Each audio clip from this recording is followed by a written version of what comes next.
Bonjour. Aujourd'hui, un sujet absolument intéressant, mais qui relate deux situations très intéressantes, assez proches l'une de l'autre tout en étant très opposées. Autrement dit, première situation, les personnes qui relatent toujours la même chose, c'est-à-dire elles vous diront toujours qu'elles n'ont pas de chance et elles étayeront leurs propos en disant, à titre d'exemple, mais c'est souvent les exemples les plus récurrents, dès qu'un métro passe, il me passe sous le nez, je ne peux pas l'avoir, au dernier moment, il me file sous le nez, j'ai pas de chance. Ou alors vous aurez aussi le légendaire, dès que je prends une caisse, elle est bloquée, il y a un problème. Bon, alors ça c'est un cas de figure tout à fait intéressant. C'est la croyance en lien avec ce cas de figure qui me paraît très intéressante. Il y a un autre cas de figure qui lui est d'une certaine manière dans sa structure assez proche, mais dans les modalités assez opposées, c'est quand quelqu'un, une personne, peu importe, vit une situation plutôt favorable, elle se sent pas trop mal, et elle viendra vous dire assez rapidement, c'est pas normal, je suis bien, il n'y a pas de souci en ce moment, c'est pas normal, ça va pas durer. Ça aussi, ça me paraît super intéressant. C'est une croyance qui ne repose sur absolument rien. Aucun élément scientifique ne peut venir effectivement corroborer cette analyse, cette hypothèse. Voilà, ça ne repose sur rien, c'est absolument sans fondement, mais néanmoins, l'être humain est un grand spécialiste pour cultiver parfois des choses qui sont sans fondement. Bon, je reprends la première situation. Donc les personnes, alors que ça soit en thérapie ou que ça soit un discours général, hein, on est bien d'accord, c'est récurrent. Il y a des gens qui vous diront toujours, moi, j'ai pas de chance, j'ai jamais eu de chance. Bon, la chance c'est pour les autres, mais moi, j'ai pas de chance. Bon, et alors forcément, ces personnes-là, qu'est-ce qu'elles vont faire? Elles vont vivre, hein, tout simplement, comme tout le monde, et puis elles vont se nourrir, ou du moins elles vont nourrir cette croyance de la malchance, et elles vont s'accaparer, accumuler toutes les situations où effectivement elles ont été dans la mauvaise file d'attente au supermarché, dans la mauvaise file d'attente en voiture, dans la mauvaise file de l'autoroute, hein, c'est vrai que des fois vous êtes sur l'autoroute, c'est une 4 voies, et puis tout d'un coup il y en a une qui bloque, on ne sait pas pourquoi. Voilà. Eh bien il y a des gens qui vous diront toujours, tiens, c'est ma route. Mais forcément, s'ils étaient sur la deuxième ou sur la première, ils ne s'en seraient pas rendu compte, ils seraient passés, ils ne se seraient pas posé la question. Pourquoi je vous donne ces exemples-là? Idem la file d'attente. Combien de fois l'être humain il est dans une file d'attente, ça se passe bien, hop, c'est fluide, autrement dit, il passe à la caisse assez rapidement. Mais est-ce qu'il prend soin de voir que la caisse à côté est complètement bloquée? Non, il ne le voit pas ça. C'est-à-dire qu'il est dans le bon cas de figure, mais il ne se rend pas compte de ce qui se passe à côté, parce qu'il n'est pas dans la caisse, dans la file d'attente qui bloque.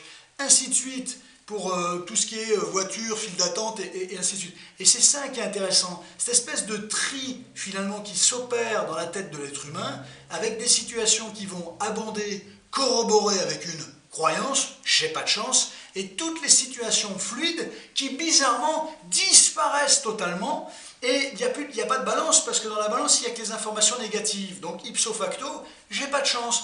Oui, mais que sont devenues toutes les situations où c'était favorable, où la personne a favorablement profité de la situation, c'est le cas de le dire, et de la fluidité de la situation, sans se rendre compte qu'à côté c'était coincé et que pour une fois il n'était pas dedans.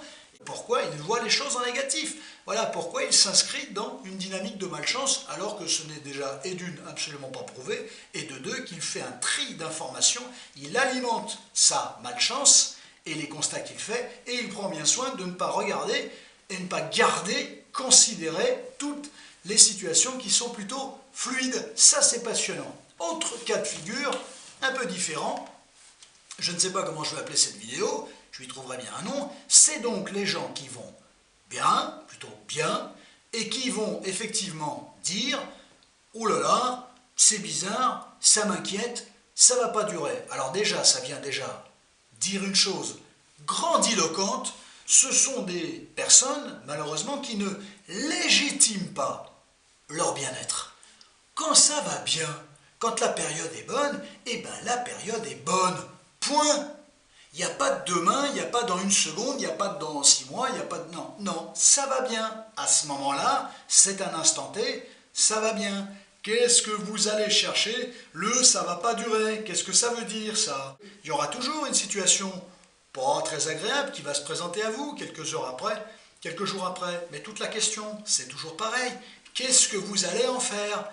Est-ce que quand cette situation va tomber, si je puis dire, est-ce que vous allez la voir comme un élément, certes pas agréable, mais à solutionner? Très bien, donc favorable, c'est-à-dire que ça ne va pas nuire à votre bien-être, celui dans lequel vous êtes, ou est-ce que vous allez vous accaparer de cette situation en disant « Ah ben je le savais, ça ne pouvait pas durer, c'est pas possible, les bons trucs c'est pas pour moi, mais regardez la mécanique dans laquelle vous rentrez, c'est préconstruit par vous-même et à l'avance. Et je souhaiterais, non pas à expliquer cela, mais au moins à vous permettre de vous rendre compte que ça fonctionne comme ça. C'est que les événements, ils sont là, mais ce qui va surtout compter, et d'une, c'est votre capacité à voir, à évaluer ce que vous allez en faire, mais surtout votre capacité à broder dessus, à cristalliser dessus, parce qu'on peut cumuler plusieurs bonnes journées, plusieurs bons événements, en prenant soin d'avoir une certaine distance avec les événements péjoratifs, mais tout comme on peut cultiver, alimenter les aspects négatifs, soit les cumuler les uns après les autres, ou effectivement de vous rendre compte que, ok, il y a eu une situation d'ennui, mais que vous avez tenté de le solutionner, vous êtes plutôt content de la manière dont vous avez agi, et hop, vous rebondissez, c'est-à-dire que ça n'a pas nui à votre bien-être. Eh bien, c'est ça qui est fondamental. C'est pas la situation qui est intéressante en soi, bonne ou mauvaise, c'est ce que vous en faites.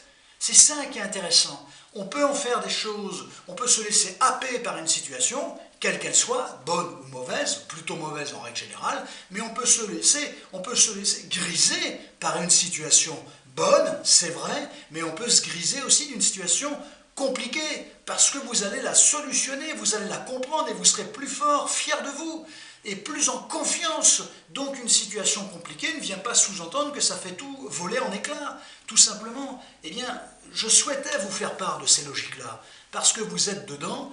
Attention à ces croyances totalement limitantes, totalement infondées, et qui sont plus le fruit de votre mécanique de pensée et d'un tri incroyable que vous faites, mais en fait qui n'a aucune véracité.